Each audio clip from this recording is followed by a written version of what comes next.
ఈ ప్రభుత్వం వచ్చిన 13 నెలల ఒక్కలకు మెడికల్ బిల్ వచ్చే పరిస్థితి లేదు, జీపీఎఫ్ లోన్లు వచ్చే పరిస్థితి లేదు, డిఏల గురించి మాట్లాడే పరిస్థితే లేదు, పీఆర్సీ అయితే పత్తా లేకుండానే పోయింది.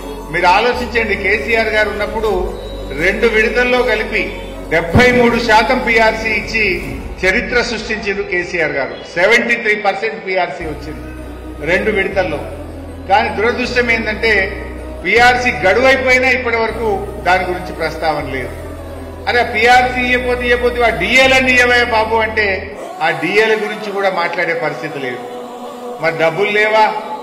ముఖ్యమంత్రి గారు మాట్లాడితే ఏమంటుండు, 1,00,000 కోట్లతో మూసి సుందరీకరణ చేస్తా అంటుండు, 40,000 కోట్లతో మెట్రో రైలు అభివృద్ధి చేస్తా అంటుండు, 1,000 కోట్లు పెట్టి 4th సిటీ కడతా, 4th సిటీకి 6 లైన్ రోడ్లు వేస్తా, 4th సిటీకి ఎయిర్పోర్ట్ నుంచి మెట్రో రైలు వేస్తా అంటుండు. నీ 4th సిటీకి డబ్బులుంటాయి, మూసి సుందరీకరణకు డబ్బులుంటాయి, మెట్రో రైలుకు డబ్బులుంటాయి, మరి మా ఉద్యోగుల డిఏకి ఎందుకు డబ్బులుంటాయి?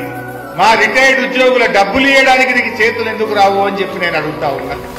తెలంగాణలో ఉంటున్నటువంటి ప్రతి గల్లీలో చిన్న పోరగాన్ని అడిగినా కూడా చెప్తాడు, ప్యాలెస్ ముఖ్యమంత్రి ఎవరు అనంటే కేసీఆర్ అని, ప్రజల ముఖ్యమంత్రి ఎవరు అనంటే రేవంత్ అన్న అని. 10 సంవత్సరాల అధికారంలో ఉంటే సొంత ఇల్లు ఉన్నప్పటికీ కూడా, సీఎం క్యాంప్ కార్యాలయం ఉన్నప్పటికీ కూడా అప్పటికుంటున్నటువంటి ముఖ్యమంత్రులు ఉండిపోయినటువంటిది కాదని ఐఏఎస్ల క్వార్టర్స్ ని కూలగొట్టి విశాలంగా ఒక రాజు లెక్క రాజభోగాలు అనుభవించాలనేటటువంటి ఆతృతతోటి 100 కోట్ల ప్రజాధనాన్ని దుర్వినియోగం చేస్తూ పెద్ద పెద్ద గడిలను కట్టుకున్నటువంటి మీ చరిత్ర ఈరోజు ప్యాలెస్ల గురించి ప్రజల ముఖ్యమంత్రి గారు తన సొంత ఇంటికించి పరిపాలన అందిస్తుంటే అక్కసు వెలగక్కుతున్నామంటే హరీష్ రావు, మిమ్మల్ని ప్రజలు ఏమని అంటున్నారో కనీసం ప్రజల మధ్యలోకి పోయేనా మాట్లాడండి.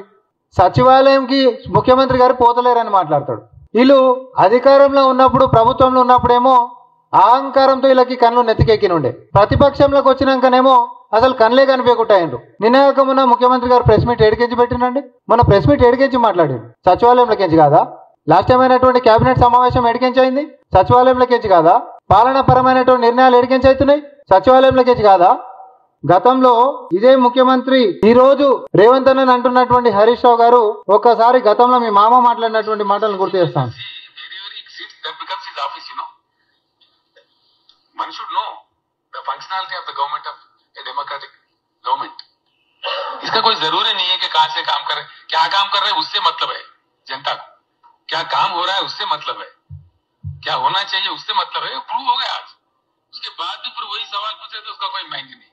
ముఖ్యమంత్రి ఏడ కూర్చుంటే అదే ప్రభుత్వ కార్యాలయం అని చెప్పి గతంలో ఇదే మీడియా ప్రతినిధులు మీ అటువంటి పెద్దలు పోయి అసలు మీరు ఎప్పుడు కూడా సచివాలయానికి వచ్చినటువంటిదే లేదు, 10 సంవత్సరాలలో కనీసం 1% అన్నా సచివాలయానికి వచ్చి పరిపాలన అందించినటువంటి చరిత్ర మీ మామకుందా? మీరా మాట్లాడేది?